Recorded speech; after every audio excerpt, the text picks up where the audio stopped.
This message comes from Schwab. At Schwab, you can get everything from self-directed investing to full-service wealth management, all in one place. No matter your investing goal, life stage, amount to invest, or know-how, you can invest your way with Schwab.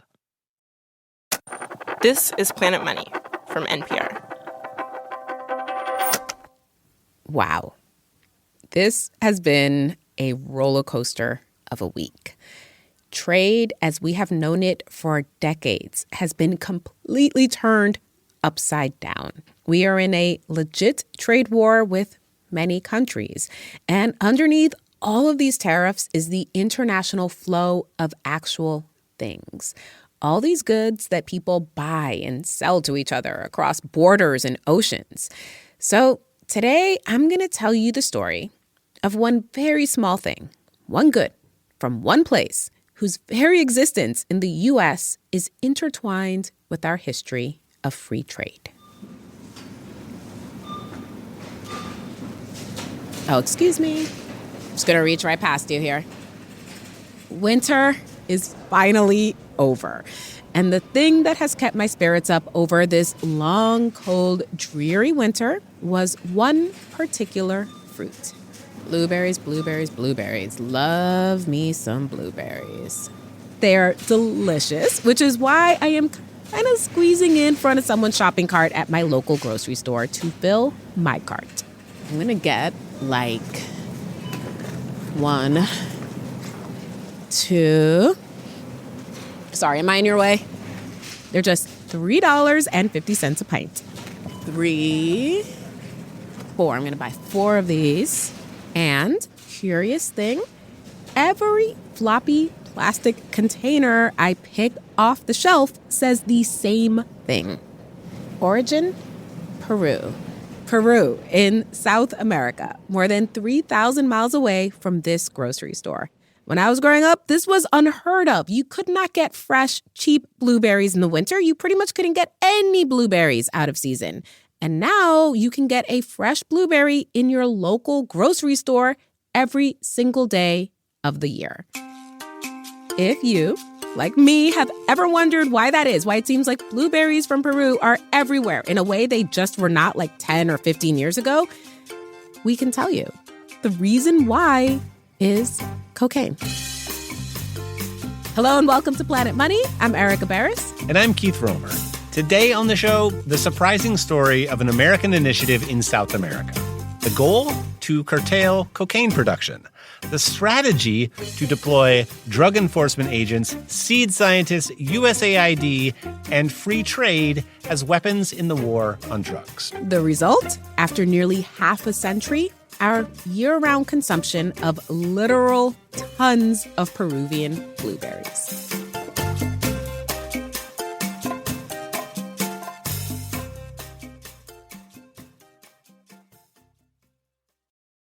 Support for NPR and the following message come from Rippling. These days, you can chat with AI about almost any business problem, but Rippling AI is designed to actually solve them. That's because Rippling AI is built on your live global workforce data, so it doesn't just uncover insights into your business, it uses them to take complex actions across your departments. Ready for AI that isn't all talk? Head to rippling.ai/money and get AI that turns insight into action. That's rippling.ai/money. Sign up today.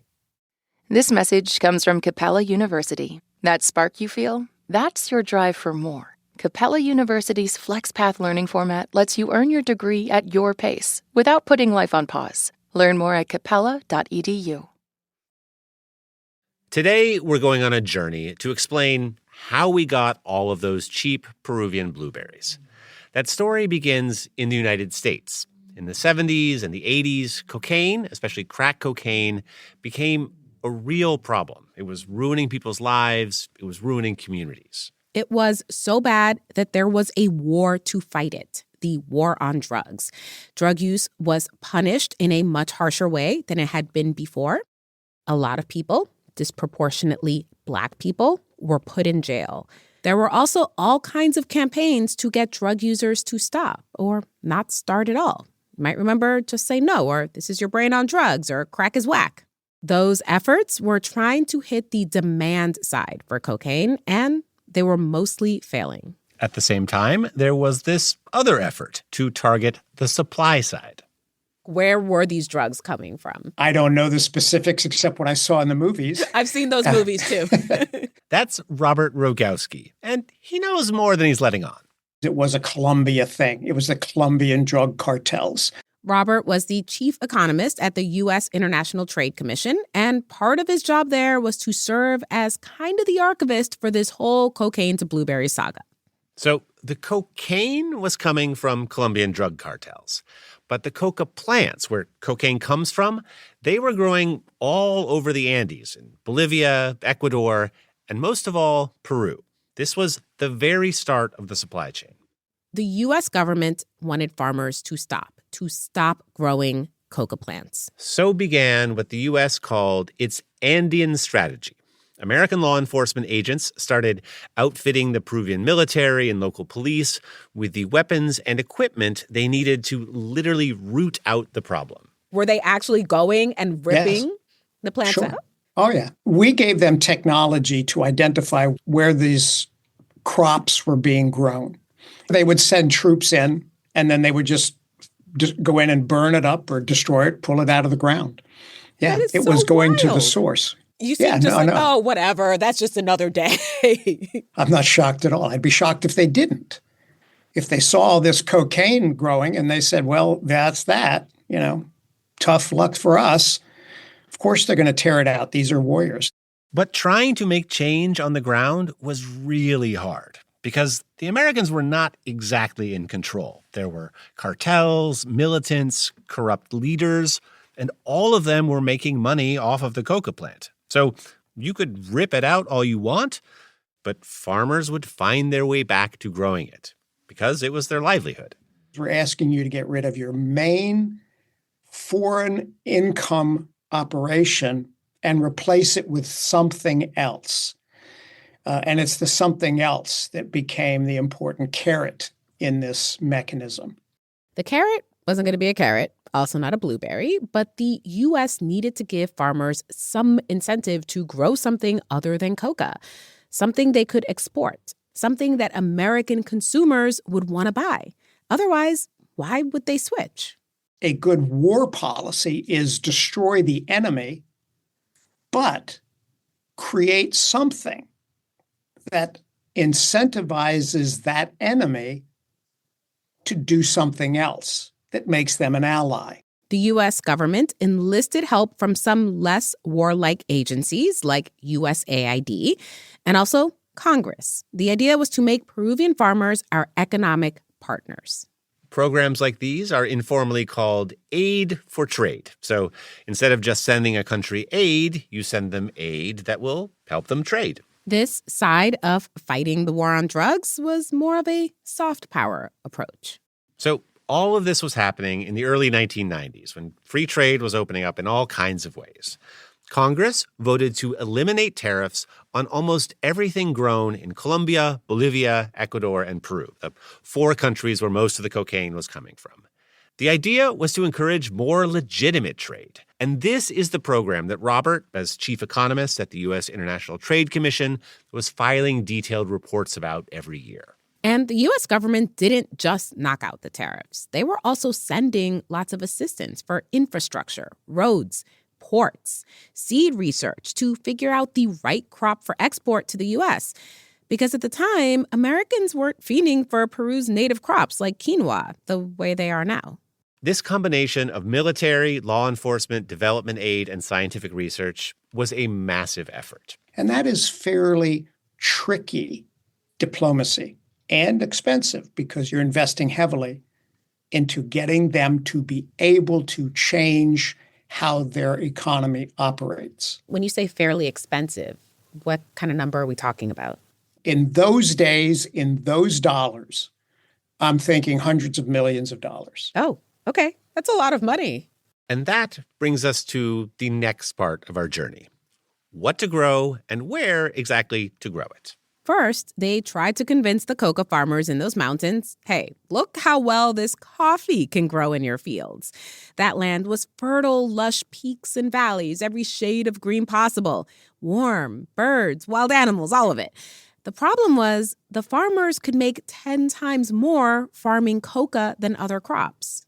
And changing crops could actually be dangerous. Early on, there were even attacks on USAID facilities and workers in Peru. I talked to a man named Gustavo Guerrero Pareto who lived to the north of that mountainous region. Back then, he was managing a flower farm, but the farm couldn't keep its workers because there were militant groups that were sowing chaos. And a lot of the workers were leaving the area to go farm coca. Coca was the dominant economy. Estábamos viviendo la primera crisis económica. Gustavo says in Peru at the time, there was a huge economic crisis. Muy grande. And he told me between the drug dealers, the militants, and the corruption, the violence was so bad, often when he'd leave the relatively calm, also heavily policed area where he lived, he'd see something terrible. Salimos con mi esposa un domingo. Mi hija I chiquita just de want to un flag. año What you're about to hear is very disturbing. He says one Sunday he was with his wife and infant daughter. They were taking a trip to the big city. En la ciudad habían 4 personas colgadas de los árboles. And along the road, they came across 4 bodies hanging from a tree with a note that read, "This is for being a traitor." Ay, qué horrible. Horrible. Muy duro realmente. Horrible for Gustavo, for the country as a whole. And the security situation was also a major impediment to the kind of economic change the U.S. was trying to encourage. So, in parallel, American aid workers and some farming pioneers were also trying to grow crops in an unexpected part of Peru, along the country's dry, sandy coast. Gustavo got interested too. He had a friend who was experimenting with a new irrigation system down there. Salimos de ahí y dejamos un sitio precioso. Gustavo told me he and his family left their beautiful home for these sand dunes. O sea, no hay cosa más extrema que irte de un sitio verde. And he says there was nothing more extreme than going from that lush green land full of vegetation surrounded by snow-capped mountains to the Peruvian desert. No hay ni un árbol, todo está seco. There was not a single tree. Everything was dry. But regardless, Gustavo joined his friend, the two of them working to get a foothold on the sandy coast. And that's when they heard about these other coastal farmers who were working with Americans on seed projects south from where they were. Sí, el USAID.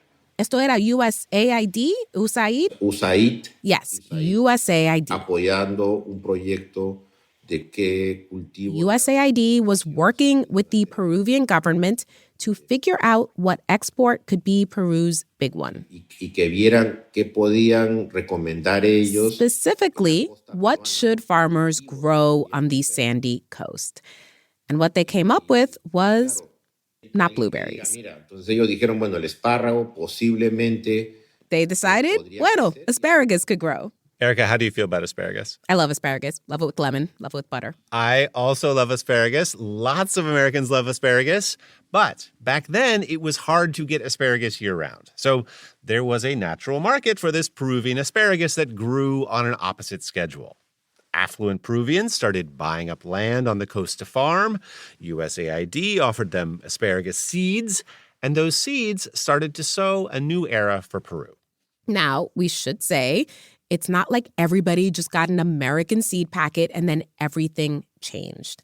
The successful planting of these American asparagus seeds coincided with some major shifts in the Peruvian economy. New laws making it easier for businesses to operate, fewer restrictions on seasonal workers and on how much land companies could buy, and there were tax incentives to grow food. The combination of those changes in Peru with American investment, it worked. Word spread about this new industry where you could get a steady paycheck and not fear for your life. Thousands of people began moving from the mountainous, green, coca-growing part of Peru to work in the asparagus fields on the coast. Suddenly, this deserted desert that Gustavo had moved to was this hot garden bed of activity. And he says watching this was amazing. Entonces ya la gente se reinserta en la People were economía pulled back y into se the compran su economy. casa y son sujetos de crédito con los bancos. People bought Eso houses, era opened casi bank accounts, imposible built hace up 30 años credit, atrás. things that seemed Eso ha impossible cambiado just years earlier. Eso ha cambiado mucho en el país, ¿no? Gustavo says this changed a lot in the country. And Gustavo was a part of it. He became an asparagus farmer, too. Asparagus became this massive industry. And it wasn't just fresh asparagus, but also canned asparagus. American companies like Del Monte closed asparagus operations here in the U.S. and shifted them to Peru. All these asparagus canning factories opened up on the Peruvian coast. And after 10 years of fresh asparagus being available all year long, Americans were eating twice as much of it. Which meant the project worked. This Aid for Trade initiative helped create a new Peruvian industry supported by American consumers. At least for a while. Because after a couple decades, there was a lot more competition. Americans were now getting cheaper asparagus from Mexico and China. The asparagus market became oversaturated. This is the moment this whole project to start a healthy new economy in Peru was really put to the test. Now these Peruvian farmers had to figure out how to adapt, but without American help. Because USAID wasn't working along the coast anymore, where the asparagus industry had flourished for so long. The aid workers were elsewhere, still trying to lure coca farmers into growing something legit. So the big asparagus companies on the coast, they had to find something new to export on their own. After the break, the little blue orb that could. And the answer to the question, did all the new fruits and veggies ever replace cocaine?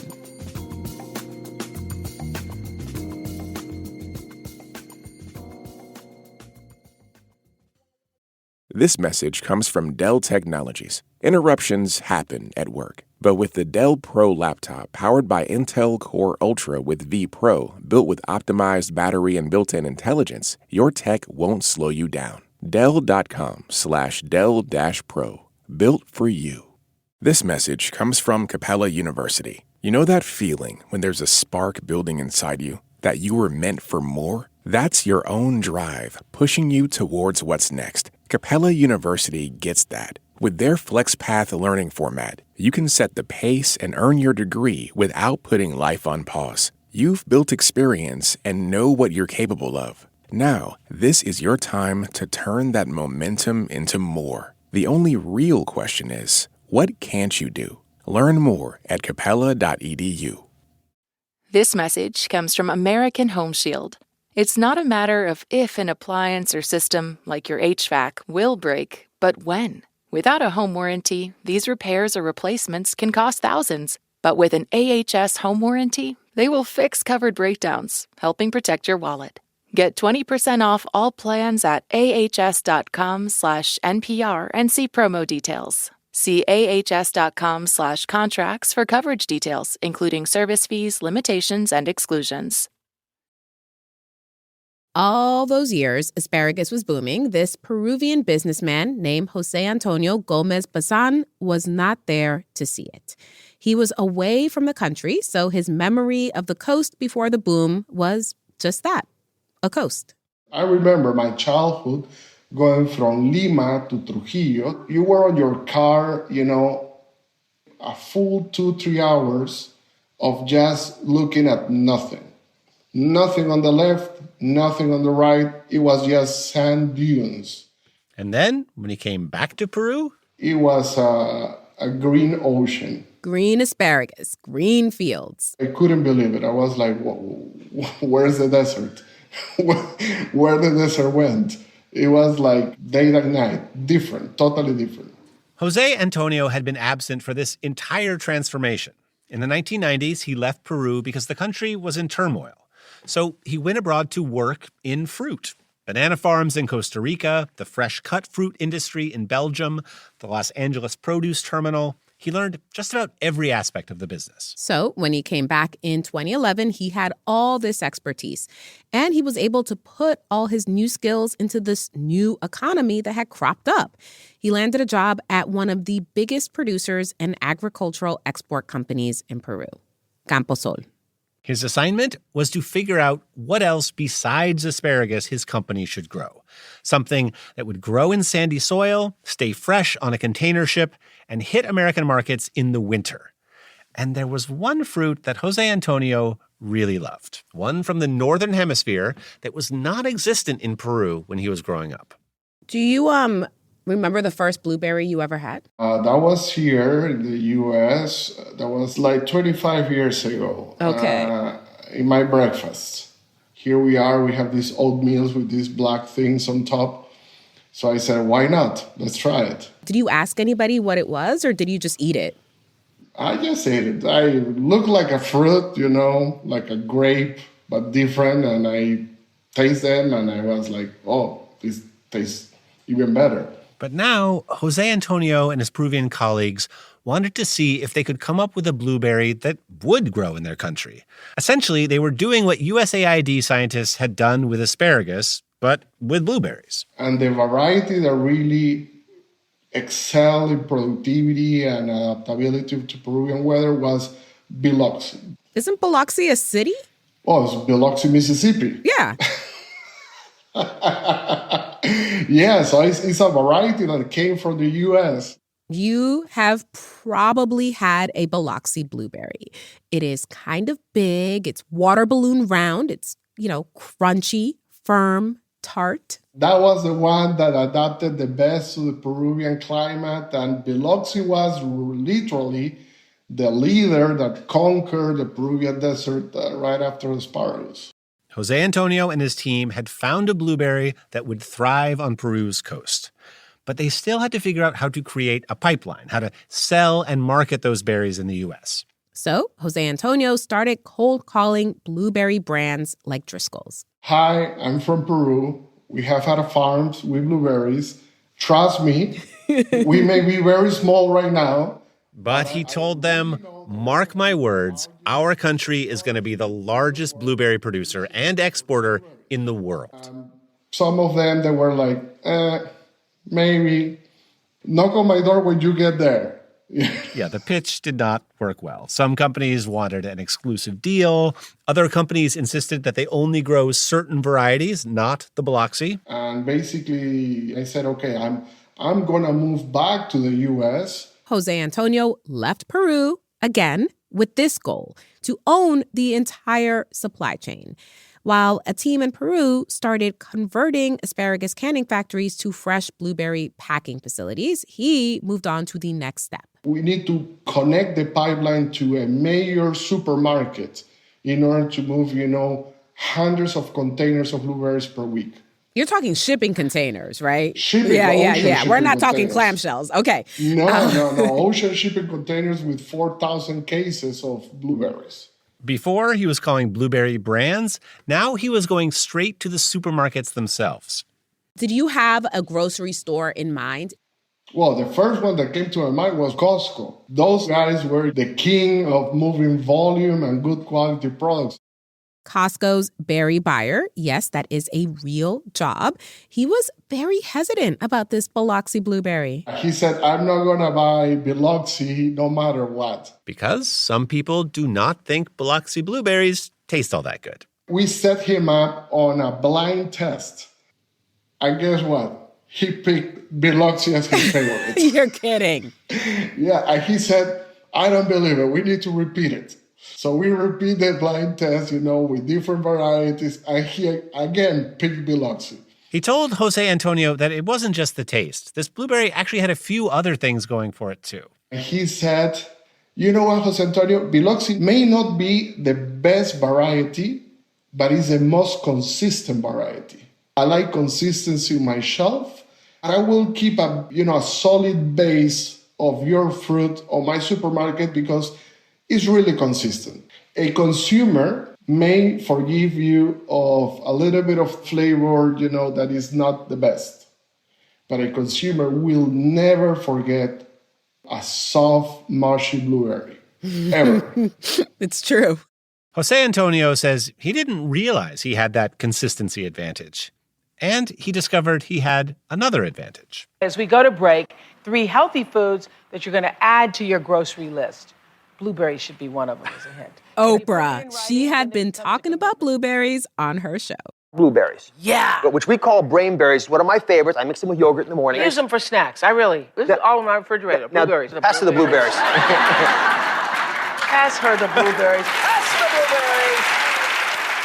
blueberries. Without realizing it, Jose Antonio had picked an amazing time to enter the American blueberry market. He had tapped into the American fruit zeitgeist, the Oprah effect. Hard to measure, but easy to feel. Suddenly, supermarkets had to figure out how to keep blueberries on the shelf all year long. The Costco contract turned into contracts with Walmart and Publix. Other companies on the coast also grew more blueberries. And today, Peru is the world's biggest exporter of blueberries. And all this happened in the last 10 years. In the U.S., during about the same period, there's been a 91% increase in per capita consumption of blueberries. From what I can tell, Erica, about 4% of that is in your house alone. That's about right. And who knows? That may change now that there's going to be at least a 10% tariff on almost every country in the world, including Peru, which is why looking back at this particular history of free trade is so interesting. So the impact of this aid for trade program on Peru has been pretty striking. Americans are obviously not responsible for all of the transformations that took place, but that giant upfront investment plus a series of free trade agreements, those were definitely fruitful. Peruvians now grow and export not just asparagus and blueberries, but also a lot of mangoes and avocados and cocoa and coffee. Like my entire grocery cart. Yes. Back in 1990, when all of this started, Peru exported about $60 million worth of fruit and vegetable products worldwide. Lately, that number is closer to $7 billion. Now, that huge change in Peru introduced some tough competition for American farmers, especially asparagus farmers. They took a huge hit. And the whole program also cost American taxpayers hundreds of millions of dollars over decades. Robert Rogowski, who chronicled this effort across the Andean region, says one way to look at the payoff is that it brought Peru closer to us. Our two countries are politically aligned. What about the war on drugs? What about that part of the program? Was that successful? In many, I don't mean to be coy, but the answer to that is always yes and no. He says if you look at the big picture in the Andes region at Peru, Colombia, Ecuador, and Bolivia, the drug trade there no longer dominates the economy the way it did. So it was successful in taking a geographic area that had been taken over by drug cartels and converting it into an area that is now a much more productive supplier of things we should be eating instead of things we should not be consuming. So that was successful. And right up until the beginning of this year, when President Trump cut almost all of USAID's budget, the U.S. was still sending millions of dollars to Peru annually for aid programs like crop substitution. And there has been some success getting farmers up in the Peruvian mountains to switch from coca to crops like coffee and cocoa. But drug markets have a way of winding their way into eternal existence. Those coca farmers in the mountains of Peru, they didn't all move over to coffee, and there's been some coca farming in new parts of the country, like the rainforest. So now Peru is successfully exporting a whole lot of blueberries and still a whole lot of coca. Because now it can grow both products and generate wealth this way. So in terms of just pure wealth generation, it's a plus for Peru. And an unintended consequence of so much legit shipping out of the country? Well, sometimes hidden in those big old steel containers, there might be some cocaine riding shotgun.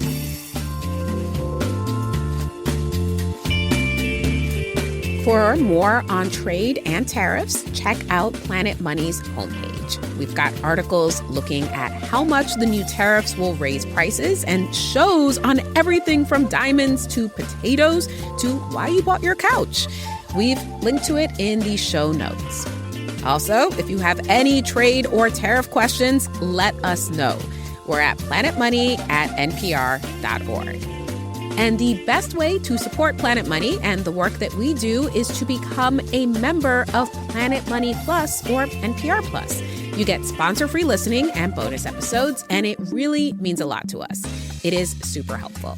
You can learn more or sign up at plus.npr.org. And thank you to everyone who has already signed up. This episode of Planet Money was produced by Sylvie Douglis with help from Willa Rubin. It was edited by Marianne McCune and engineered by Jimmy Keeley. It was fact-checked by Sierra Juarez. Alex Goldmark is our executive producer. Thank you to Robert Koopman, Paul Gutenberg, Lawrence Ruby, Javier Morales, Everett Eisenstadt, and Todd Egan. I'm Keith Romer. And I'm Erica Barris. This is NPR. Thanks for listening.